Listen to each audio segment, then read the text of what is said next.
ஸ்ரீ குருப்யோன் நமஹ. அறிவோம். சுந்தர கணபதி துணை, சுக பிரம்ம மகர்ஷி துணை.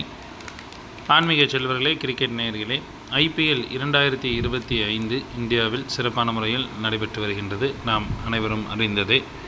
இதுவரை 33 போட்டிகள் நிறைவு பெற்றுள்ளன.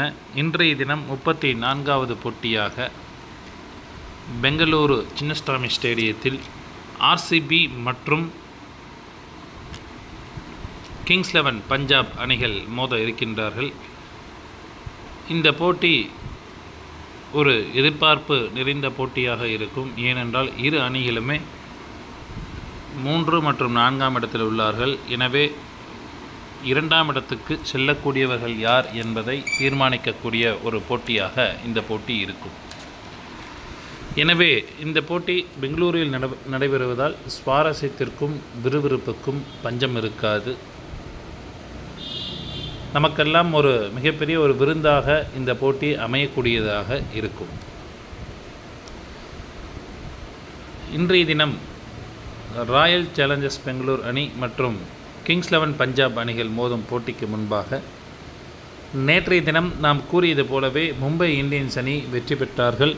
நாம் கூறியதில் 7 பிளேயர்கள் ட்ரீம் லெவலிலும் இடம்பெற்றிருந்தார்கள். குறிப்பாக ஹர்திக் பாண்டியா அவர்களை கேப்டன் மற்றும் வைஸ் கேப்டனாக எடுக்க சொல்லியிருந்தோம். அவரும் ஒரு சிறப்பான ஆட்டத்தை வெளிப்படுத்தியிருந்தார். ரிக்லிட்டன், பூம்ரா மற்றும் 7 பிளேயர்கள் நாம் கூறிய வண்ணம் இடம்பெற்றிருந்தார்கள். ரோஹித் சர்மாவை பற்றி சொல்லியிருந்தோம். கண்டிப்பாக அவர் ஒரு கொஞ்சம் பால்லே ஒரு 25லிருந்து 28 ரன் அடிக்கக்கூடிய அமைப்பு அப்படின்னு சொல்லியிருந்தோம். அதே மாதிரி பார்த்திங்கன்னா அவர் செமையாக ஹிட்டிங் ஆனார். 26 ரன் எடுத்திருந்தார். அவர் நம்ம டெலிகிராம் லிங்கில் கூட சொல்லியிருந்தோம், ஆப்ஷனெல்லாம் வேணால் நீங்கள் எடுத்துங்க, கண்டிப்பாக விளாடுவார் அப்படின்ட்டு. அதே மாதிரி நேற்று ரோஹித் சர்மா விளாண்டார். நம்ம சொன்ன 26 ரன் தான் அடித்தார். அவர் ட்ரீம் லெவலையும் இடம்பெற்றிருந்தார். ஸோ நாம் கூறியதில் ஒரு 7 பெயர்கள் நேற்றைய தினம் வந்திருந்தார்கள். மகிழ்ச்சி. இன்றைய தினம் நடக்க இருக்கக்கூடிய போட்டி ஃபஸ்ட்டு ஹிண்ட்டே சொல்லிடுறேன். இன்றைக்கி மழை பெய்யறதுக்கு வாய்ப்புகள் அப்படிங்கிறது உண்டு. சப்போஸ் மழை பெய்யவில்லை என்றாலும் பரவாயில்லை. அது ஃபஸ்ட்டு ஒரு ஹிண்ட்டு.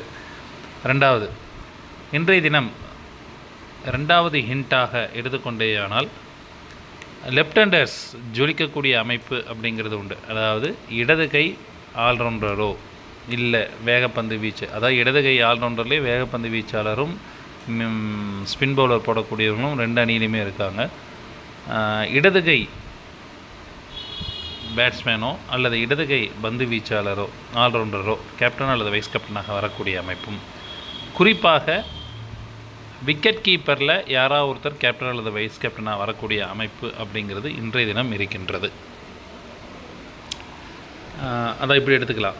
ஒரு விக்கெட் கீப்பர், ஒரு ஆல்ரவுண்டர் கேப்டன் வைஸ் கேப்டனாக, இல்லை ஒரு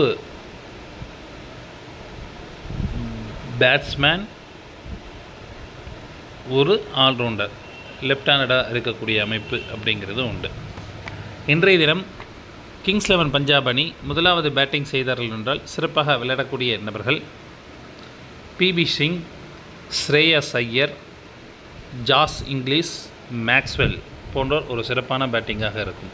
இதில் பிபி சிங் ஆர் சசாங் சிங் 2 பேர்த்தில் யாரை வேணாலும் நீங்கள் யூஸ் பண்ணிக்கலாம். என்னை பொறுத்த வரைக்கும் 60% சசாங் சிங் சொல்லுவேன், 40% பிபி சிங் சொல்லுவேன். ஸோ நல்லா புரிஞ்சிங்க. ஆப்ஷனல் இல்லாத பிளேயராக சொல்லிடுறேன். Shreyas Iyer, Josh English, Maxwell போன்றோர் சிறப்பான ஆட்டமாக இருக்கும். இதில் பிபி சிங் அல்லது சசாங் சிங் ஆப்ஷனலாக வச்சிங்க. அதாவது 2 பேர்த்தில் யாராவது ஒருத்தர் நீங்கள் சூஸ் பண்ணிக்கலாம். இதில் கேப்டன் மற்றும் வைஸ் கேப்டனாக ஜாஸ் இங்கிலீஷ் அல்லது ஸ்ரேயாஸ் ஐயரை தேர்ந்தெடுத்துக் கொள்ளலாம். அப்படி இல்லைன்னா ஜாஸ் இங்கிலீஷ் அல்லது சசாங் சிங்கை தேர்ந்தெடுத்துக் கொள்ளலாம்.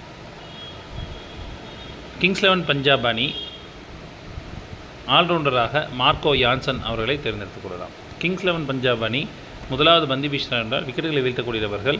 மேக்ஸ்வெல் பந்து வீசினாராக கண்டிப்பாக விக்கெட் எடுப்பார். மார்க்கோ யான்சன் கண்டிப்பாக விக்கெட் எடுக்கக்கூடிய அமைப்பு அப்படிங்கிறது உண்டு. தென் வைசாக் விஜயகுமார் இடம்பெற்றார் என்றால் விக்கெட் வீழ்த்துவார். அடுத்தபடியாக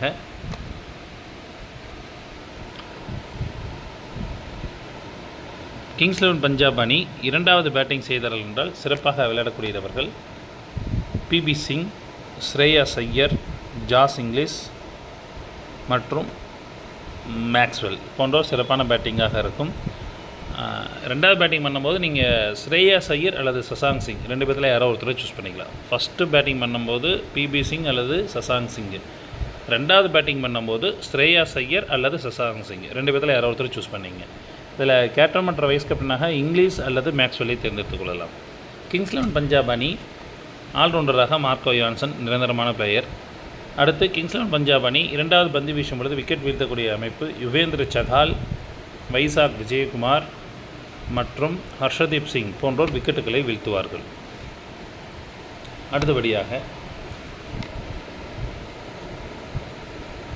ஆர்சிபி அணி முதலாவது பேட்டிங் செய்தார்கள் என்றால் சிறப்பாக விளையாடக்கூடிய நபர்கள் Philip Salt, Patidar, Liam Livingstone, Jitesh Sharma போன்றோர் ஒரு சிறப்பான பேட்டிங்காக இருக்கும். இதில் கேப்டன் மற்றும் வைஸ் கேப்டனாக சால்ட் அல்லது படிட்டாரை தேர்ந்தெடுத்துக் கொள்ளலாம். அடுத்தபடியாக ஆர்சிபி அணி ஆல்ரவுண்டராக குர்னால் பாண்டியாவை தேர்ந்தெடுத்துக் கொள்ளலாம். ஆர்சிபி அணி பந்து வீசினார் என்றால் விக்கெட்டில் வீழ்த்தக்கூடிய நபர்கள் ஜாஸ் ஹேசல்வுட், யாஸ் தயால், லியாம் லிவிங்ஸ்டோன் போன்றோர் விக்கெட்டுகளை வீழ்த்துவார்கள். குர்னால் பாண்டியா ஆல்ரவுண்டர் பர்ஃபார்மன்ஸ், அவர் கண்டிப்பாக விக்கெட் எடுக்கக்கூடிய அமைப்பு அப்படிங்கிறது உண்டு.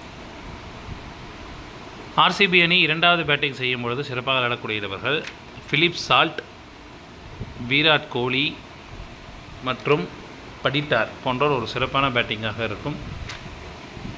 இதில் கேப்டன் மற்றும் வைஸ் கேப்டனாக சால்ட் அல்லது விராட்டை தேர்ந்தெடுத்துக் கொள்ளலாம்.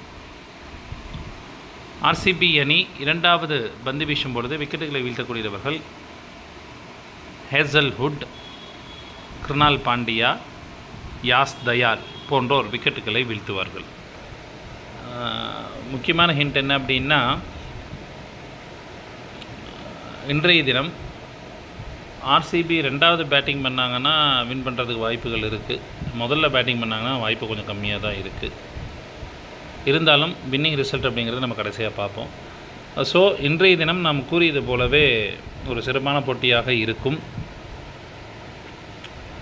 அதான் ஹிண்ட் முதலே சொல்லிட்டேன். ஆல்ரவுண்டர் ஒருத்தர் லெஃப்ட் ஹேண்டரில் கண்டிப்பாக ஒரு கேப்டன் வைஸ் கேப்டன் ஆகும், இல்லை பேட்ஸ்மேனில் ஒருத்தர் கேப்டன் வைஸ் கேப்டனாகவும் வரக்கூடிய அமைப்பு. இல்லைன்னா விக்கெட் கீப்பரில், அதாவது இங்கே பார்த்திங்கன்னா 4 விக்கெட் கீப்பர் இருக்காங்க.